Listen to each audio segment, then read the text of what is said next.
காடேஸ்வரா கிச்சன்லேருந்து கலா பன்னீர்செல்வம். இன்னைக்கு நம்ம வந்து சிக்கன் நாட்டுக்கோழி குழம்பு எதுவுமே அரைச்சு ஊற்றாம ஈஸியாக சீக்கிரம் செய்கிற மாதிரி எந்த மசாலா எதுவும் வேண்டாம், எப்படி செய்யறதுன்னு பார்க்கலாம். குக்கர் வச்சிருக்கிறேன், எண்ணெய் ஊற்றி கடுகு போட்டேன், ஒரு 10 சின்ன வெங்காயம், ஒரு 4 வரமிளகாய் எடுத்திருக்கேன், கருவேப்பிலை, அவ்வளோதான்.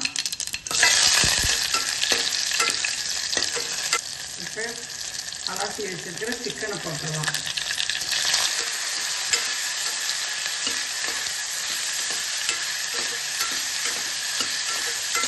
நான் வறுவல் கடிச்சிட்டு வந்த கறியில் கொஞ்சம் எலும்பை மட்டும் எடுத்து இந்த மாதிரி குழம்பு வைக்கிறோம். ஒரு 2 ஸ்பூன் மல்லித்தூள், வெறும் மல்லித்தூள். இது கறி மசால், சிக்கன் மசால், உங்களுக்கு என்ன மசால் பொடி இருக்குதோ, மட்டன் மசால் எது இருந்தாலும் அதில் ஒரு 2 ஸ்பூன் போட்டுக்கோங்க. இப்போ குழம்புக்கு தேவையான உப்பு, மஞ்சள்தூள், தண்ணி ஊற்றி மூடி வச்சுருவோம்.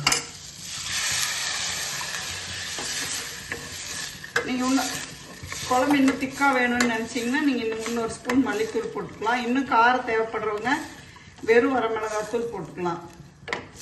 இல்லை குழம்பு மிளகாய்த்தூள் இருந்ததுன்னா அதை போட்டிங்கன்னா நம்ம வந்து இந்த சிக்கன் மசாலா, மட்டன் மசாலாலாம் போடாமல் விட்டுடலாம்.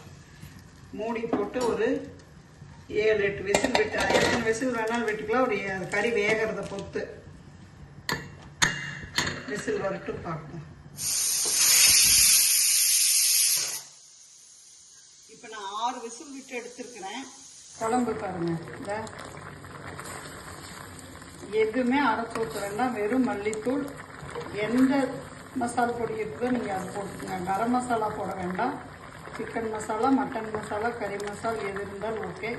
சாதம், நாட்டுக்கோழி குழம்பு.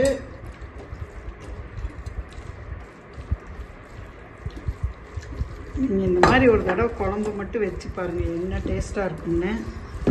இந்த டிஷ் உங்களுக்கு பிடிச்சிருந்ததுன்னா லைக் பண்ணுங்கள், ஷேர் பண்ணுங்கள். காடேஸ்வரா கிச்சனுக்கு ஒரு சப்ஸ்கிரைப் பண்ணுங்கள். நன்றி.